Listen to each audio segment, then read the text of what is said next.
Hi everyone, Ainsley here from Small Fry Creations. I can't believe it, but almost 12 months to the day I uploaded the video that really launched my channel. I took part in the Modern Maker Podcast 2x4 challenge and made that side table over there. 12 months later they have a new challenge which was make something from one sheet of plywood. This is the design of my official entry that I came up with. This coffee table has some really cool resin art through the middle. I made a couple of mistakes along the way, so if you want to see how I made it, stick around and let's get started. There's a lot of information to unpack here, so let's get started. When it came to designing this project, I knew I had a couple of ideas. I knew I wanted a coffee table, I knew I needed to make it from one sheet of plywood for the challenge, and I knew I wanted to incorporate resin into the top for something different. I went through about 11 different iterations before I landed on the final design that I liked. I'm going to break this video down into two parts, the base and the top. So if you see the video jumping around a little, that's because this video was made over about a 2-week period. For this project, I went to the plywood supplier and picked up a sheet of 12mm Birch Plywood, which was not cheap, may I add. This set me back about $177. I got them to break the sheet down into quarters so that I could get it home in the car. What you have seen me doing up until this point is looking over each piece and labeling which piece is going to be what. The top is made up of 3 of the quarters and the base from 1. I took the piece I picked for the base and I started to cut 40mm wide strips at the table saw. I needed 6 strips at 40mm and then I could move the table saw fence to 25mm and proceed to cut 6 more strips.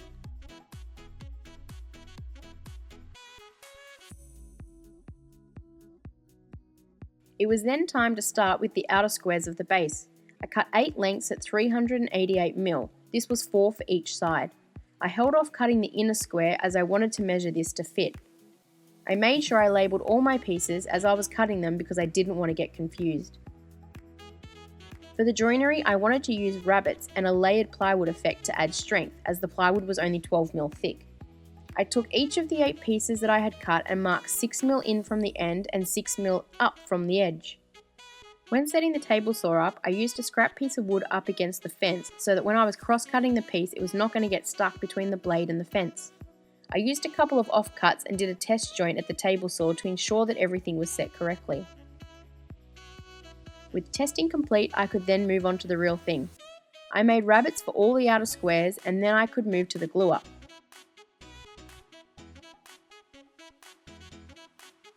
For this glue up, I used a band clamp as this helps get everything square, but I did use my set square to check along the way. Once everything had dried, I could cut the inner square. I did this by getting my strip and holding it to the workpiece and making a mark. I then went back and forth from the miter saw to sneak up on the perfect fit. Once I had the fit for the top and bottom, I repeated the process for the sides.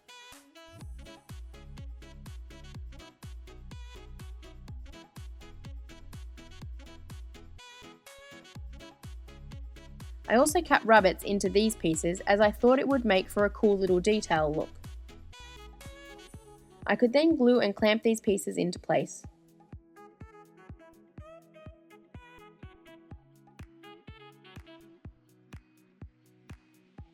When it came to the stretches, I was going to just use 2 pieces of plywood cut at 700mm, but I found because the plywood was only 12mm thick, this wasn't going to be strong enough. So I grabbed the offcuts from the tabletop, as this was 3 pieces thick totaling 36mm, and I cut 2 strips at 20mm wide. I could then lay these strips sideways and this was much stronger and gave me a good piece of plywood to drive some screws in for extra strength.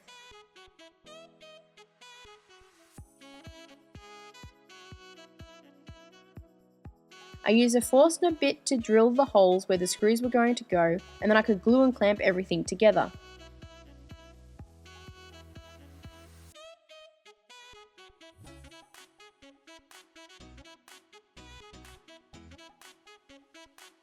With the clamps in place, I could finish the pre-drilling and screw the screws in.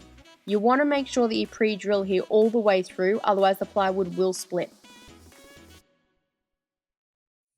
I took the 25mm strips that I had cut earlier and glued these into pairs. These are going to make up the geometric design on the side of the table base.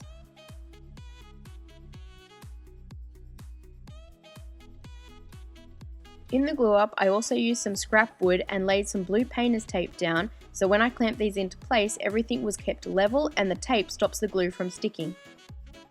After about 2 hours, I could remove the sticks from clamps and start to work out the design.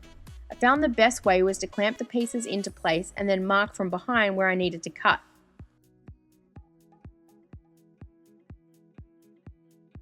Using my sliding T-bevel, I could find the angle on the piece and then use this to set up my miter saw to the right angle. It worked out to be about 26 degrees.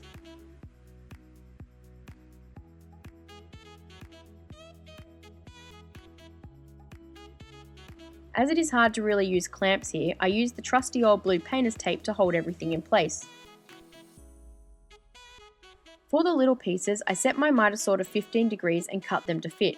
The little pieces run from the centre of the square end to where it meets the angled pieces.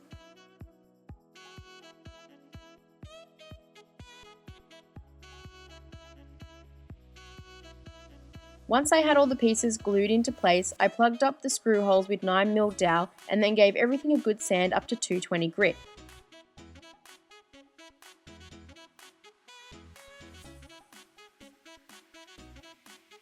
I finished the table base with Cabot's clear poly, and with the base being done we could then move on to the top. For the top I took the remaining 3 sections of plywood and glued these all together. This glue up was done in stages to avoid things moving around too much.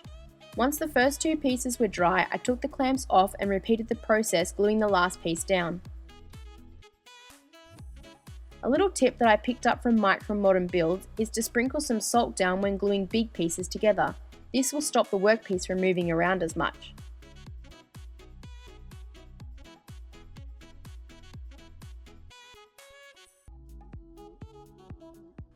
I squared up one end with my doorboard jig and my circular saw before moving to the table saw.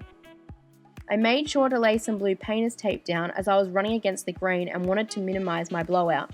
In the original design, this table was 1200mm long, but I wanted to be able to use my table saw to cut the chamfer on the bottom of the table, so I shortened the table to the max length of my table saw, which was 900mm.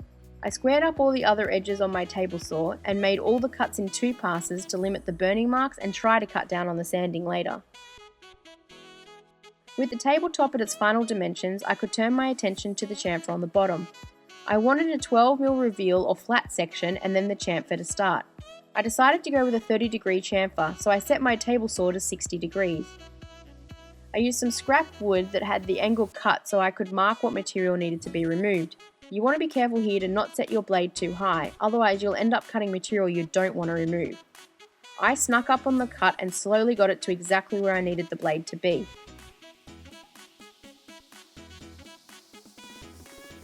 I'm now going to throw it over to me in the workshop to run you through how I marked up the top for the resin design. Alright guys, I'm going to interrupt my voiceover here just for a second because I think this will be much easier to explain as I'm doing it instead of me trying to do it over the voiceover. So, the first thing I'm going to do to get my geometric pattern is I'm going to measure 15 mils in from the corner. And I'm also going to measure in 15 mils from this corner. Right. Now I've got myself a scrap piece of plywood that I've cut to 25 mil, which is the thickness of my resin that's going to be. I'm going to join these 2 lines where I'm going to put one side of it on to this mark of the 15 mil and one side on this side of the 15 mil. Hold it down. Draw my lines.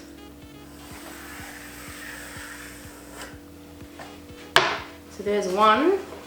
Then I'm going to measure up. I might actually just use this. I'm going to measure up I'm going to go 400. So from this corner to here, 400 mil. And from this corner here to this corner here, 400 mil. I'm also going to measure in 15 mil from this edge and 15 mil up from the top here. And then I'm going to join this line here with this dot in here, make a mark, and the same on this side, so this mark to this mark, And this piece of plywood is making sure that I've got the same thickness throughout my whole line. Makes it much easier than measuring. Just like that, I've got myself a geometric pattern. So I'm going to get out the router with the straight bit, and I'm going to cut out and router out all these bits ready for the resin. Let's do it. Back to the voiceover. That was much easier. With my layout lines in place, I clamped my thickness piece down and then clamped the straight edge that I was going to run my router along to the workpiece. I measured from the edge of my router bit to the edge of my router, and I cut some spacer blocks at this measurement so that I could clamp my straight edge in the right place. With my straight bit in my router, I set the depth stop on my router to 12mm and took a big deep breath and started the routing process. At this point, my stress levels are about 11 out of 10, as I really didn't want to mess this up. I made light passes to the final depth, and then I could move the straight edge over to the other side and cut the other half of the rabbet. I repeated this process to cut all the lines, and then I could sand the top. I painted the rabbets with a product called gesso. This ensures that the resin has something to stick to and also will reflect the blue resin nicely. I sanded off any white that had gotten onto the top, and then I finished the top with Cabot's clear poly.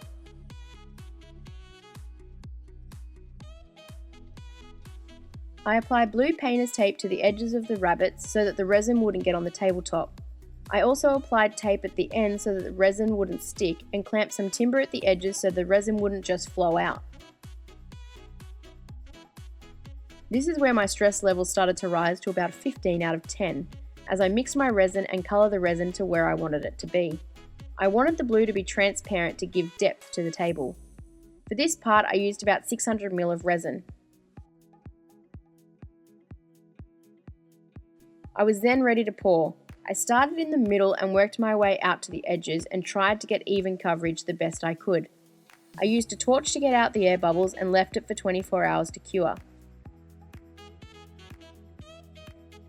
The next day I came back to check on the table and removed all of the tape. I did have some leakage on one side, and the blue in spots was not 100% level to the top. In some spots it was higher and in others it was lower. I left the tabletop for 7 days and then came back to sand the spots that were high and the leakage area. When I sanded the high spots, I had trouble getting the resin to shine up again. I did try and wet sand it with 2000 grit sandpaper and also some fine steel wool, but it wasn't perfect. I also had some discoloration in parts where the resin had seeped through the plywood. I couldn't sand the plywood anymore as I would have sanded through the top layer, so I decided to paint a white strip either side of the resin. This would hide the discoloration and add a little design detail. I taped off the resin and painted a white line. The line is the same thickness as the resin section. To combat the low spots and the not so shiny spots, I decided to pour a clear layer of resin over the entire tabletop. The hope was to try and fix all of my problems. With a little help, I managed to get all the spots fixed, and I think it actually was a great way to finish the tabletop. I again waited 7 days for the resin to harden, and then sanded the drips on the bottom and attached the base. I centered the base on the bottom and then screwed it into place. I could then finally call this project done. This was a great challenge and really pushed me to learn some new things. Now before I go, I want to say a huge thank you to the guys over at the Modern Maker podcast for putting on this challenge. It's so great to be a part of this wonderful community and always learning. Now I hope you have enjoyed this video, and if you did, help me out by hitting those subscribe and like buttons, and I'll see you on the next one.